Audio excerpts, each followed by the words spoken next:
अस्सलाम वालेकुम जनाब, मैं हूं आपका अपना शेफ जाकिर और मौजूद हूं आप सबके साथ अपने शो जाकिर किचन को लेके। दो सफ़र हैं जनाब, दोनों थोड़े से मुख्तलिफ रूटीन से हटके। जब जी चाहे कि कोई ख़ास खाने का तो यकीनन कोई ख़ास चीज़ बननी चाहिए। तो आज दोनों मज़ेदार सिग्नेचर क्वालिटी कुछ खाने ऐसे होते हैं जो रूटीन में नहीं बनाए जाते, वो ख़ास मौक़ों पे और ख़ास जगहों के लिए होते हैं और उन खानों को कहा जाता है सिग्नेचर डिशेस।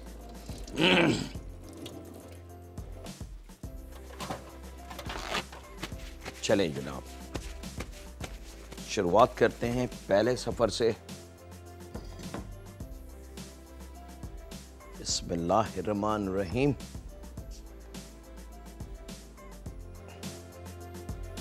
क्वार्टर कप के बराबर ऑयल, 2 अदद प्याज,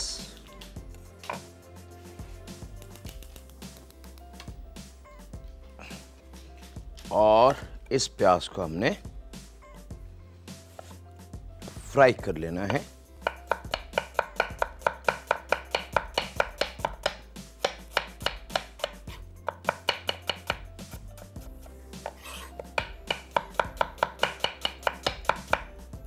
वेरी स्पेशल है और जब ये कंप्लीट होगा इंशाअल्लाह ताला तो यकीनन थोड़ा सरप्राइज, थोड़ा मज़ा और आप लोग कहेंगे वाकई मज़ा आ गया। घर में मौजूद तमाम वो चीज़ें जो हमारे इस वक्त घर में मौजूद हैं उससे हम इसको बनाएंगे और इसमें कोई ऐसी चीज़ का हमने इस्तेमाल ना किया है और ना असल में इस्तेमाल है। 2 अदद दरमियानी प्याज स्लाइस करके और इसको आपने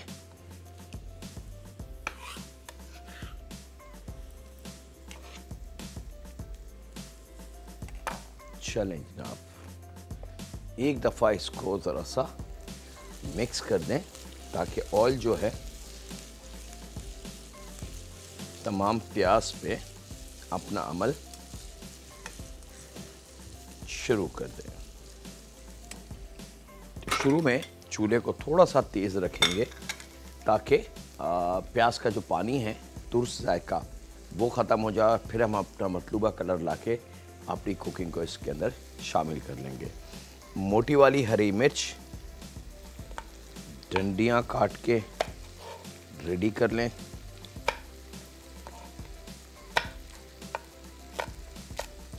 थोड़ा छोटा कर लीजिएगा इसको ताकि आसानी हो जाए। क्वार्टर कड़ी धनिया,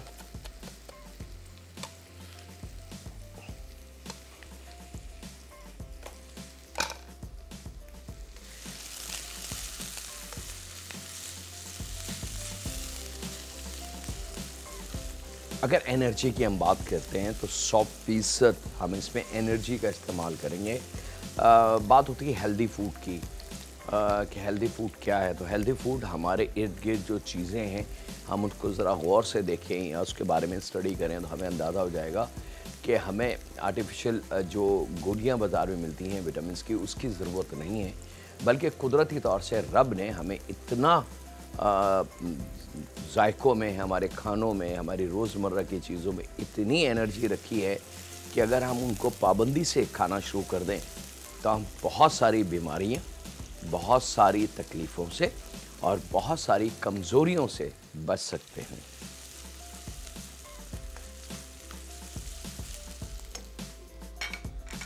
अच्छा जी, यहाँ पे ले लेते हैं 1 पाव दही,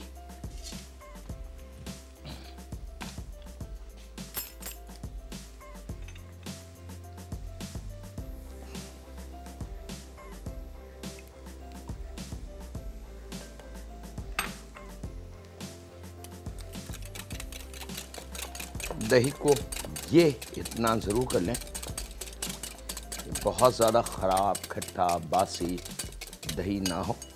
उसके बाद 1 चाय की चमची इसमें पिसी लाल मिर्च, आधी चाय की चमची हल्दी,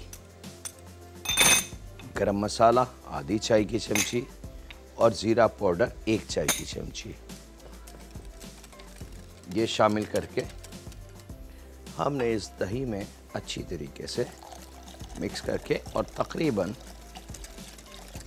1 कप के बराबर पानी शामिल कर लेना है।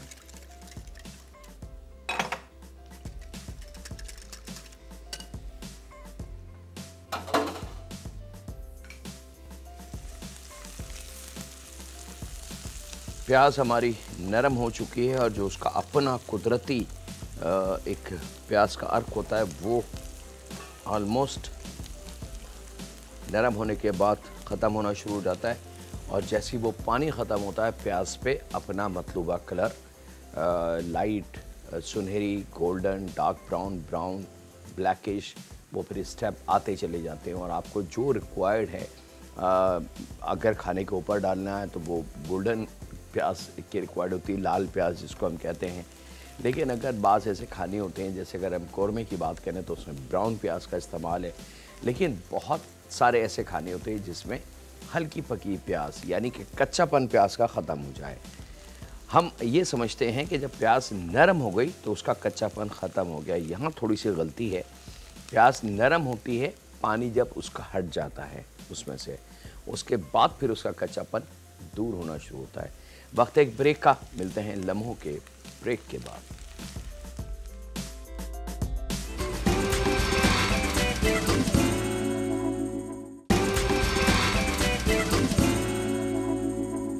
वेलकम बैक जनाब। ब्रेक से वापस आ चुके हैं। जब प्याज पे अब हम इस प्याज को कह सकते हैं कि ये प्याज परफेक्टली पकी हुई है।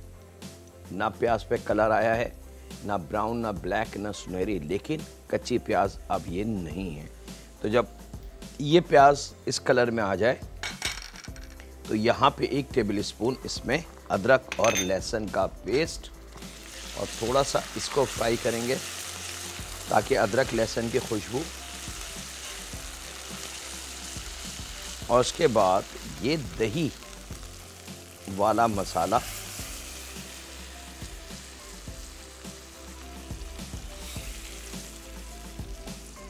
यहाँ हमने शामिल कर देना है।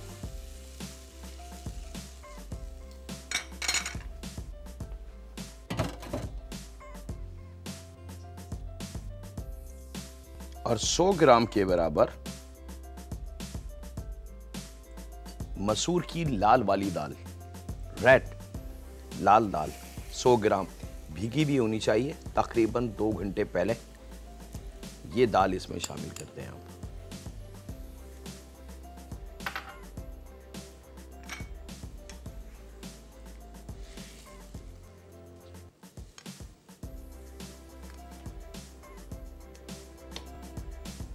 और उसके बाद 1 पाव उबले हुए चने,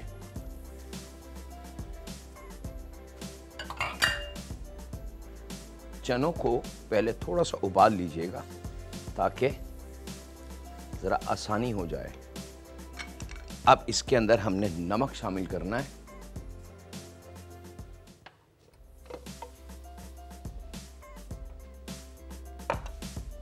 अपनी फैमिली को ज़हन में रखते हुए नमक,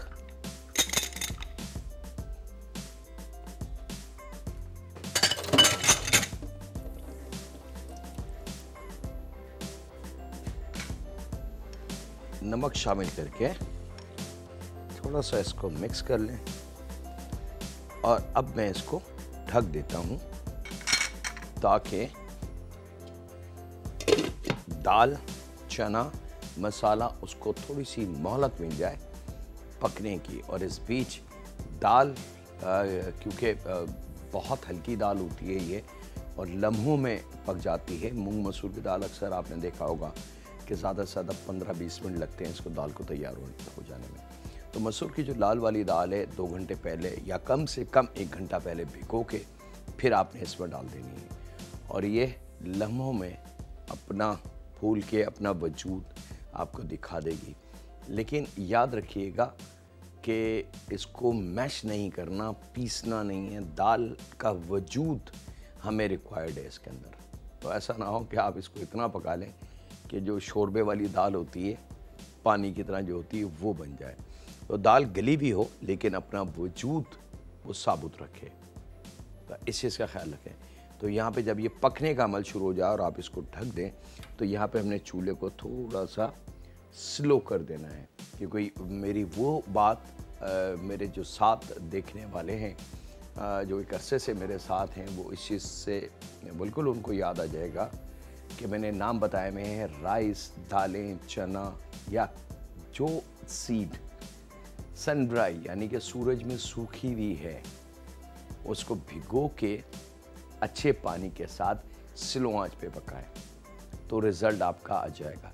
लेकिन अगर अभी मैं इस वक्त लालच करूं, ढक्कन इसका हटा दूं, चूल्हे को तेज़ कर दूं, तो यही हल्की सी जो दाल है ये ऐंठना शुरू हो जाएगी, और फिर मैं कितनी भी कोशिश कर लूं ये दाल गलेगी नहीं, पकेगी नहीं, और मुझे गुस्सा आएगा और मैं फिर ब्लेम या तो दुकानदार को दूंगा या पकाने वाले पे ब्लेम आ जाएगा कि उन्होंने सही नहीं बताया, तरीका नहीं बताया, उबली हुई दाल इस्तेमाल कर ली होगी, या और बहुत सारी बातें।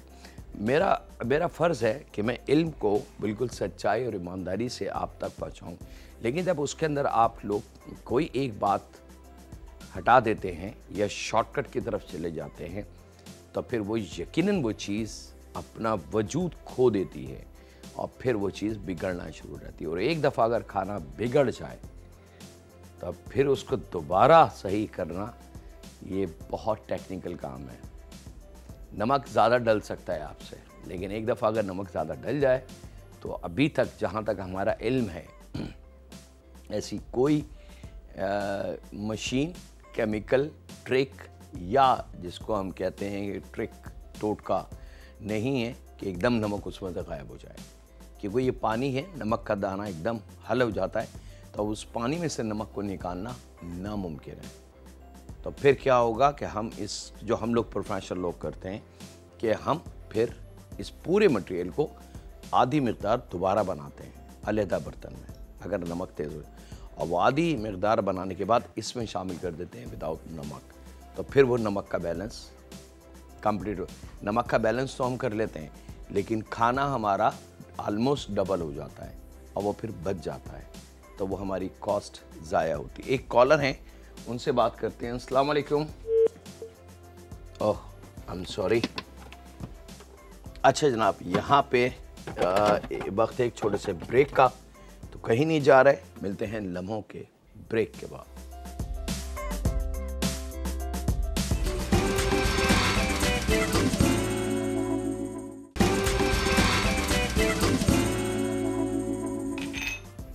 वेलकम बैक जनाब, ब्रेक से वापस आ चुके हैं। यहाँ पे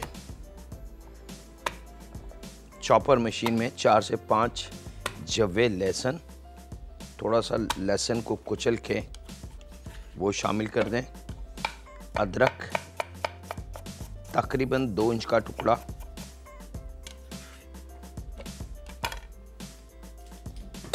तीन हरी मिर्च जो हमने शुरू में काट के रखी थी, और क्वार्टर गड्डी धनिया वो, और 1.5 पाव कीमा। अच्छा, आप चाहें तो बकरे का गोश्त या बीफ उसका इस्तेमाल कर सकते हैं। और गरम मसाला आधी चाय की चमची, आधी चाय की चमची ज़ीरा पाउडर, आधी चाय की चमची हल्दी पाउडर, 1 अदद अंडा इसमें आ जाएगा, और जायके के हिसाब से नमक।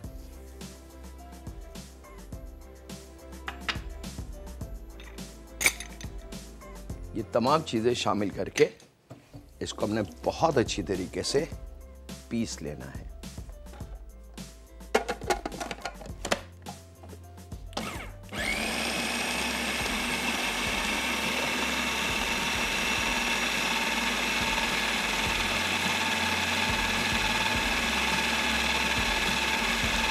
इस बात का ख्याल रखेंगे कि कीमा बहुत अच्छा पिसना चाहिए।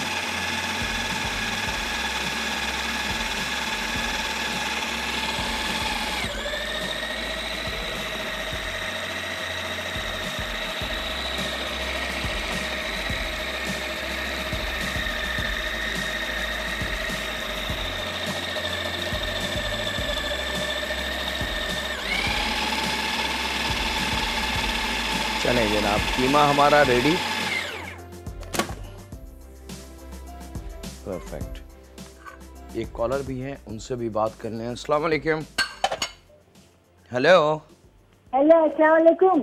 वालेकुम अस्सलाम। जी जाकिर भाई, जी बात कर रहा हूँ। आपने वो क्या नाम दाल का हलवा नहीं बताया? दाल का हलवा?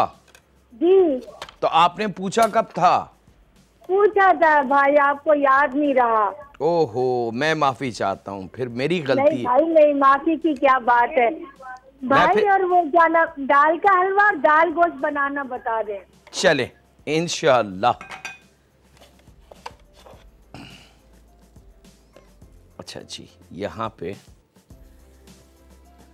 कंप्लीट जायका मशीन में आपने देना है।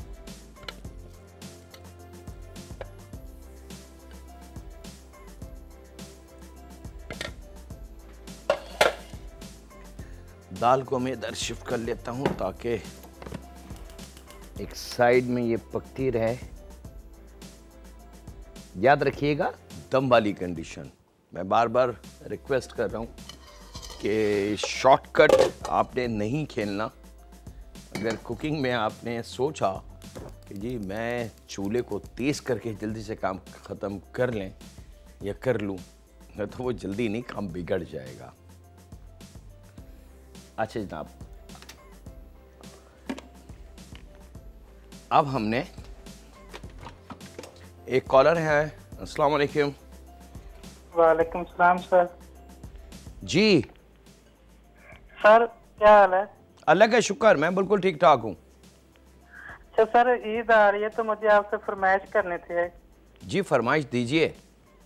सर आप बकरा जो है ना, इसकी बोटियां बनाने, इसकी कटिंग करनी सिखा दें प्लीज। बकरे की कटिंग करनी मतलब कुर्बानी पे ज़िबा करते हैं ना, अच्छा उसके बाद अच्छा कटिंग करते हैं। बहुत शुक्रिया और बहुत शुक्रिया मेरी जानिब से भी कि एक बड़ा अच्छा आपने रिक्वेस्ट मुझे दी है। बहुत अच्छी बात मुझसे पूछी, क्योंकि हमारे घरों में पाकिस्तान में ख़ास तौर पर अगर मैं बात करूं तो फिर भी हमें ये सहूलत है कि काटने वाले आके काट के चले जाते हैं। लेकिन यकीन माने पाकिस्तान से बाहर जितने पाकिस्तानी फैमिलीज़ और मुसलमान रहते हैं, ये सहूलत वहाँ नहीं है, उनको बड़ी तकलीफ़ होती है। और बाहर ज़्यादातर गोश्त के बड़े बड़े पीस या साबुत राने और या साबुत बकरे या हाफ़ क्वार्टर, यानी कि एक साबुत बकरा या उसका आधा या उसके 4 पीस कर लिए जाते हैं। इस तरीके से गोश्त पैक करके मिलता है। तो उनके लिए भी बड़ी कारामद ये इन्फॉर्मेशन होगी। और मेरे अपने जो पाकिस्तान में देखने वाले हैं, कम से कम उनको पता हो कि एक बकरे में से गोश्त की जो मकदार वो और किस हिस्से का गोश्त किस काम आएगा, किस हिस्से की कटिंग कैसे की जाएगी, ये बहुत ज़रूरी, ये भी एक इल्म है, ये भी एक साइंस है पूरी कुकिंग में।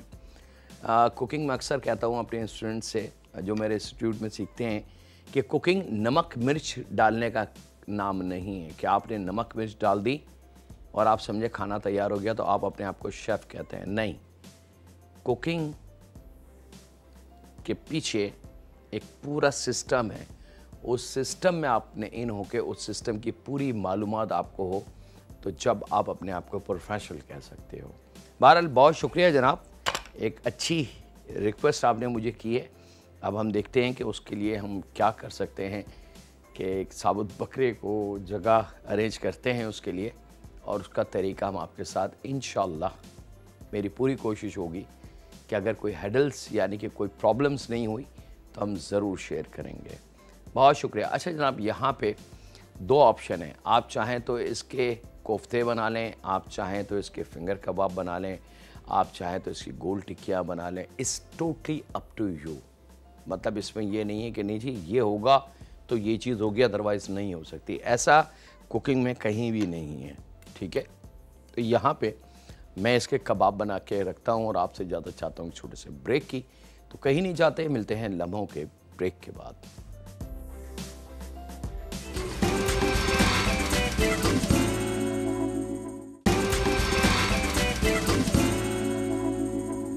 वेलकम बैक जनाब। ब्रेक से वापस आ चुके हैं और यहाँ पे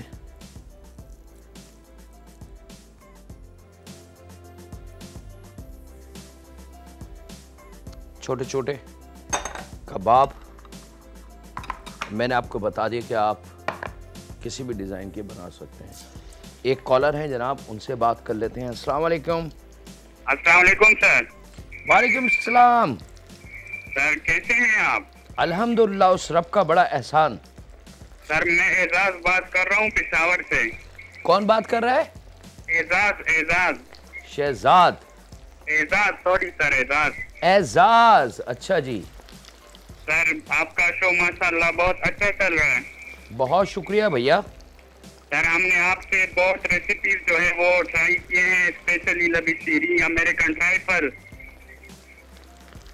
बहुत शुक्रिया सर और कैसे हैं आप?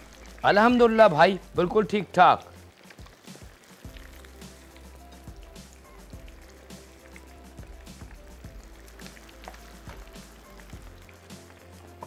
चलें जनाब, ये आ गई कबाब और मज़े से इसको हमने फ्राई करना है। बस एक चीज़ का ख्याल रखिएगा, जलाना नहीं है। दाल, अब बारी है इसको चेक करने की।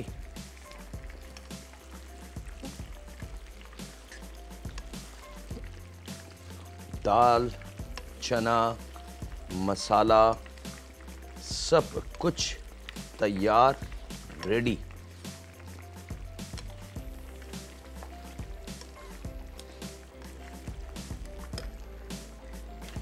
अच्छा जी,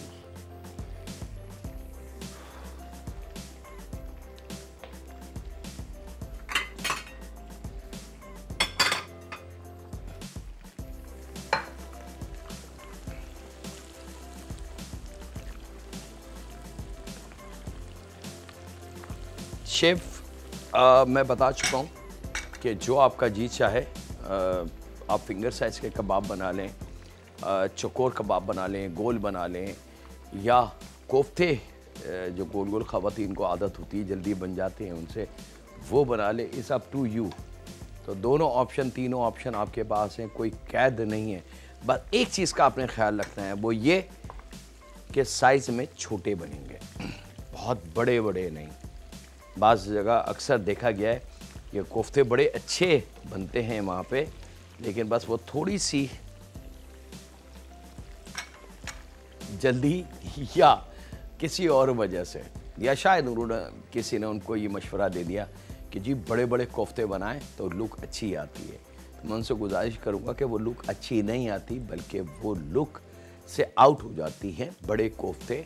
और बड़े कोफ्ते आप कभी भी बना लें, एक ट्राई कीजिएगा, जैसे आप कोफ्ते को तोड़ेंगे तो वो पूरा कोफ्ता टूट के ग्रेवी में मिल जाएगा।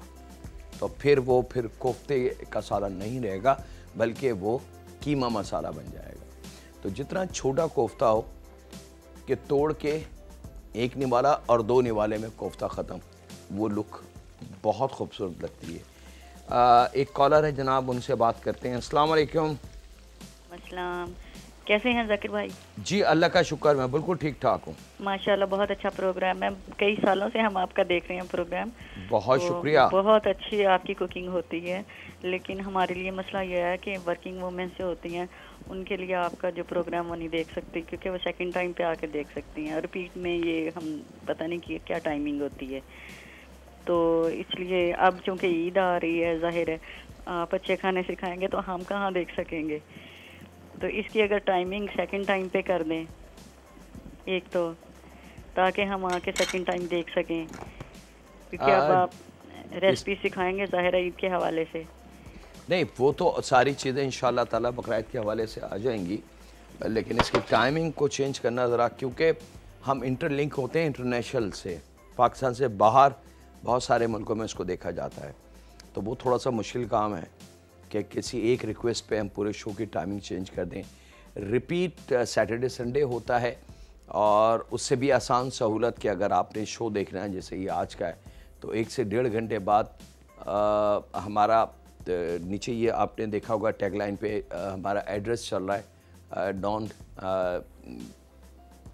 न्यूज़ का नीचे पूरी एक पट्टी है, उस पर एड्रेस है हमारा डॉन वीडियो, तो वो आप नोट कर लें। और फेसबुक पे याहू पे अगर आप वो करेंगे तो आपको हमारी वीडियोस तमाम की तमाम मिल जाएंगी यूट्यूब पे। तो वो आसानी है, उसको अगर आप कर लें तो वो फिर आप आज़ाद हो जाएंगी वक्त और टाइम से। आप अपनी मर्ज़ी से किसी भी वक्त कहीं पे भी बैठ के हर किस्म की मालूमात, शो और बहुत कुछ आप देख सकते हैं। इसके साथ ही वक्त है एक ब्रेक का। मिलते हैं लम्हों के ब्रेक के बाद।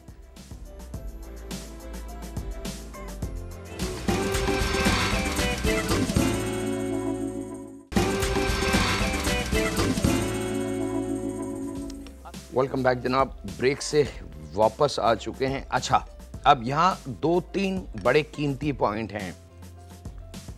एक कॉलर है, उनसे पहले बात कर लें। अस्सलाम वालेकुम। जी अस्सलाम वालेकुम, सारा इमाम बात कर रही हूँ इस्लामाबाद जी सारा, क्या हाल चाल है? बस ठीक ठाक, आप सुनाइए कैसे हैं जी? अल्हम्दुलिल्लाह, उस रब का बड़ा एहसान। अच्छा जाकिर साहब, ये आपने जो चना कबाब बनाई है बहुत टेस्टी लग रहे हैं, इंशाल्लाह मेरा भी इरादा है मैं बनाऊंगी इंशाल्लाह। अच्छा, दूसरी डिश आपने अभी बनाई नहीं है शायद? हाँ बिल्कुल, क्योंकि इसकी ब्रीफिंग क्योंकि डबल था, दाल चना एक और फिर कबाब, तो उसके अंदर अगर मैं ब्रीफिंग ना दूं और मैं आप लोगों से कोई बात ना करूं तो फिर तो मैं 10-12 डिशेस बना के आपको दे सकता हूं, तो फिर वो इल्म तो ना हुआ, वो सिर्फ शो करना हुआ।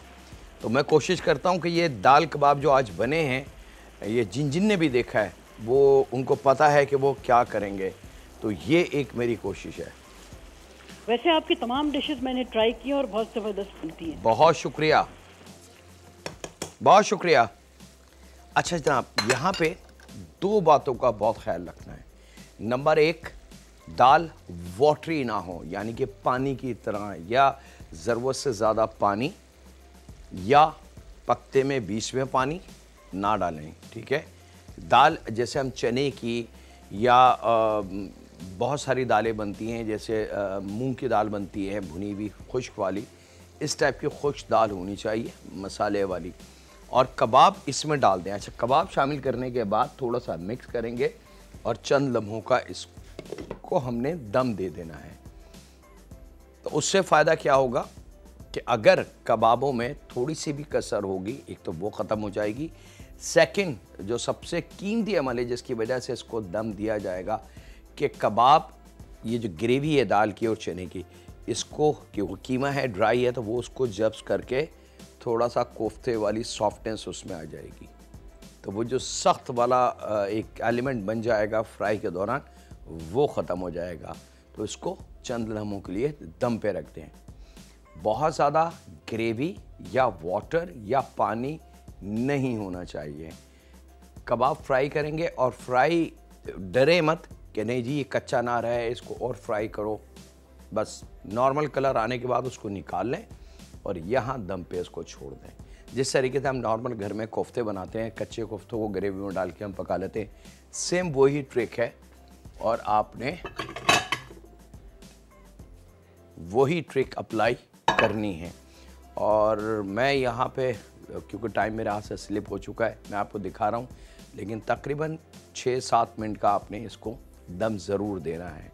मेरे पास 6-7 मिनट नहीं है, मैं आपको 6-7 मिनट के बाद वाला फास्ट फॉरवर्ड करके दिखा रहा हूँ कि ये आपने इस तरीके से दम, ऑयल आपको नज़र आ जाएगा जो हमने शुरू में शामिल किया था, और इसको हमने बिस्मिल्लाहिर्रहमानिर्रहीम डिश आउट कर लेना है। और यहाँ इसके साथ ही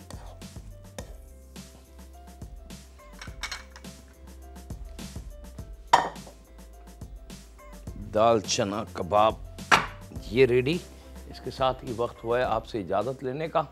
अपना अपने घर वालों का, दोस्तों का, बुजुर्गों का, बच्चों का और बेटियों का बहुत ख्याल रखें और दुआ करते रहें उस खालिक मालिक, उस परवरदिगार से कि ऐ रब, जो कुछ तूने हमें कहा हम हर बात तेरी मानते हैं, लेकिन फिर भी हम कभी कभी भटक जाते हैं, गीबत में, बुराई में, धोखे में, लोगों को नीचा दिखाने में, लोगों को जलील करने में।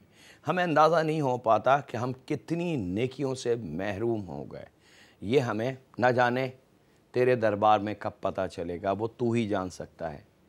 लेकिन ऐ रब, हमें अक्ल शऊर अता फरमा कि जैसा तू हमें देखना चाहता है हम वो बने। ऐ रब, रहम फरमा हम पे, हमारे माँ बाप पे, हमारी औलाद पे और हमारी बेटियों पे, क्योंकि तू रहीम है। अल्लाह हाफ़िज़। सुनने के बाद